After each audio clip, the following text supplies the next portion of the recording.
Olá! Hoje a gente vai mergulhar fundo na complexa teoria do poder do pensador Olavo de Carvalho. A ideia aqui é entender como ele enxergava a dinâmica política e o que, na visão dele, realmente significava ter força nesse jogo. E para começar a entender o pensamento de Olavo de Carvalho, é fundamental partir do que parecia ser a maior frustração dele. A sensação de que ninguém entendia o que ele estava dizendo.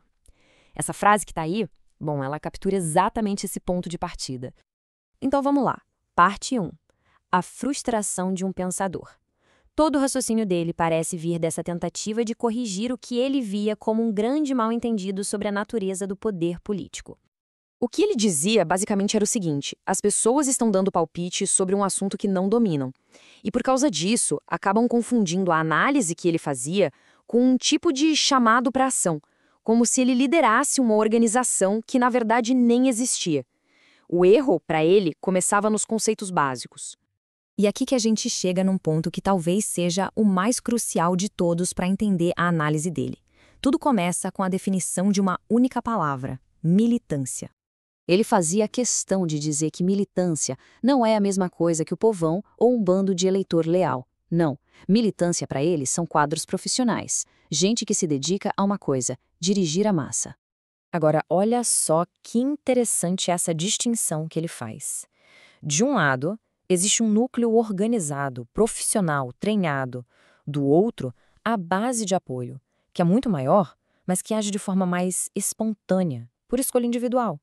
São duas coisas completamente diferentes. E essa frase dele resume tudo, não é? A crença de que uma coisa simplesmente não substitui a outra.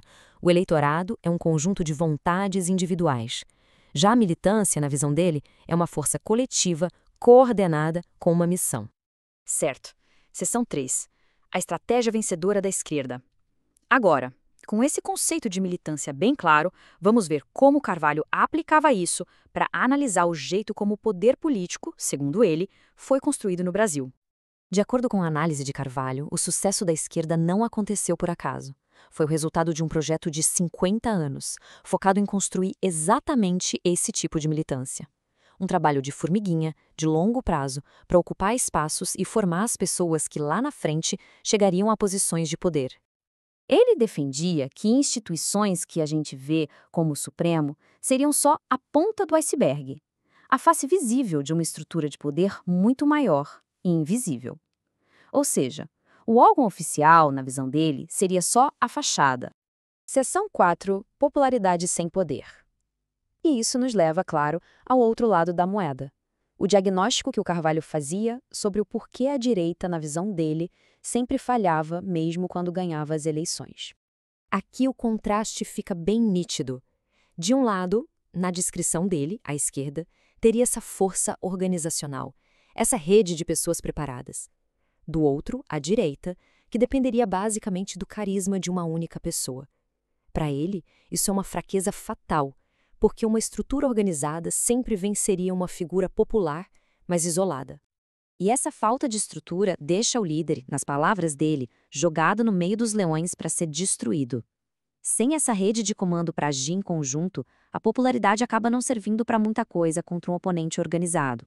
Ok, mas afinal, de onde ele tirava essas ideias? Qual era a base teórica por trás de toda essa análise da realidade política? Carvalho apresentava um modelo de poder com 3 níveis, cada um com seu jeito e sua velocidade de agir. Primeiro, o poder da força, o mais imediato. Depois, o poder do dinheiro, que já exige uma negociação. E por fim, na base de tudo, o mais fundamental, o poder intelectual, o poder das ideias.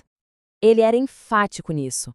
O poder de verdade, aquele que dura, sempre começa com a capacidade de convencer as pessoas de alguma coisa, muito antes do dinheiro ou da força entrarem em cena. E isso reforça a tese central dele, a de que o pensamento estratégico, a capacidade de moldar a mentalidade coletiva, essa é a verdadeira fonte de controle no longo prazo. Certo, seção 6, um aviso final e contundente.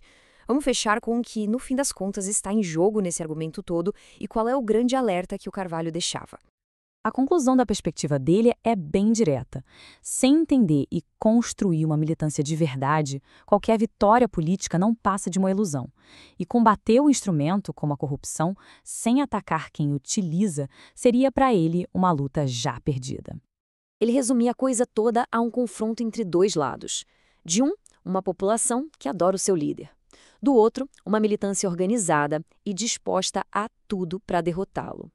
A pergunta que fica é: qual desses dois lados tem mais capacidade de agir de forma efetiva?